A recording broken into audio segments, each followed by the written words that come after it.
Sí, jo volia reiterar aquí el que nosaltres com a grup hem dit a les comissions informatives, no?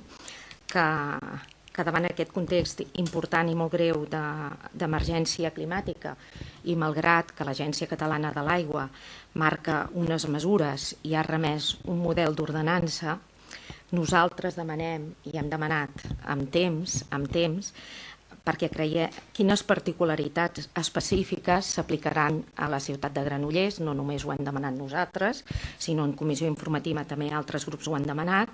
Pensem que és necessari fer una taula de l'aigua on estigui pluridisciplinar, on estigui compartida en els grups de l'oposició i en altres entitats, quines mesures s'adoptaran. No només això en aquest capítol corresponent al règim d'inspeccions i sancions, sinó també a les mesures que s'adoptaran. I creiem nosaltres que això s'ha de fer amb temps, no quan ens arribi el període de més sequera a sobre. Jo vull reiterar això, ho vam dir a finals de l'any passat, ho vam dir en comissió informativa el dia 16 de gener i ho hem tornat a dir avui dimarts, avui a primera hora del matí. Granollers Primàries.